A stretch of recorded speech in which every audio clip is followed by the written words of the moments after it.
everybody, welcome back to my channel. Yeah, today is Wednesday and we all know it, spooky animation. But let's start it off with saying hello, my name is Daniel, I'll be your host.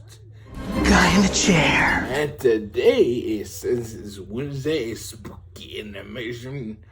I forget the name, but let's enjoy the video. So, and it's too hard. This is an incident that happened to me when I was in middle school. One day, I decided to play hide and seek in a slightly different way with my friend, Eric. It was a hide and seek while summoning souls. I know, we were just stupid teenagers. However, the more important fact is that this did not end with some simply goofy game, yet in horror. We found a way to play the game on the internet and cast the spell to summon souls as written. Then, I hid inside the closet while Eric hid under the bed. How much time has passed? Suddenly, I heard Eric screaming.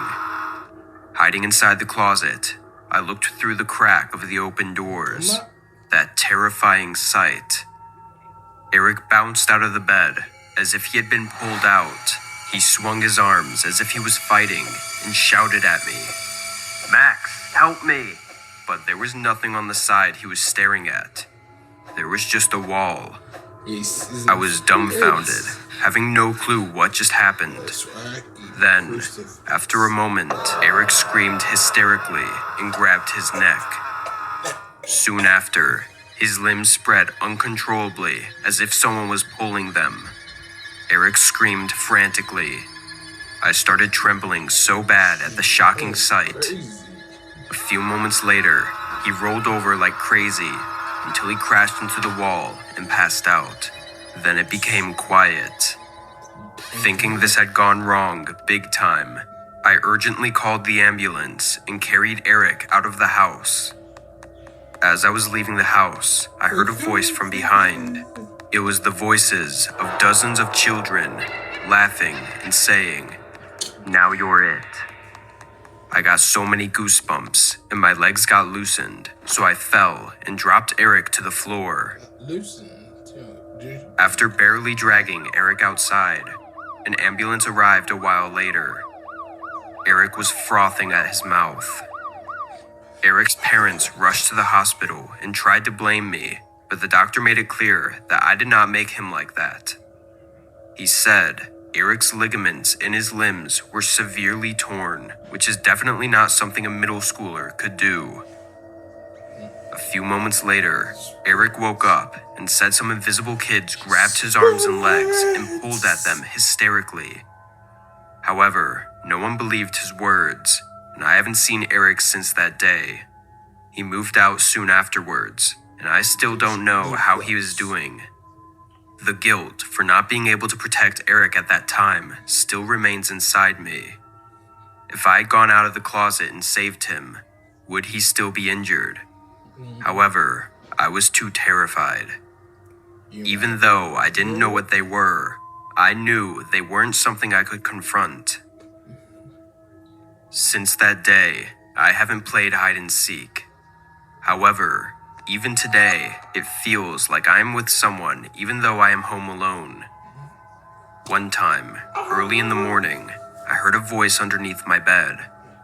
"Look for me." I thought it was a hallucination and stayed up all night trembling so bad. Next time, I heard the voice coming from the closet. After that, I heard the voices of children under the sheets, the cupboard, the bathtub, and many more places. "Look for me." So, I started carrying a crucifix at all times. Of course, I have never responded to the voices. I ignored them completely because I instinctively knew that something horrifying would happen if I opened up where the voices came from. Luckily, I am doing well now. However, I do not think this is over yet, because even when I move to different places, they keep following me. So, I want to warn you, never cast a spell that summons souls, because although there is a spell to summon souls, there isn't one to send Hey guys, that's why you don't go summoning demons and all that. Spirits or demons, it don't matter. I don't do that. That's some creepy stuff. You can't do. That's why I don't do Ouija boards. None of that. I'm superstitious, but it keeps me alive. But if you like it, don't forget. You get a big thumbs up, comment down below, and then finally subscribe for more. And hit the notification bell every time I post a new video and share.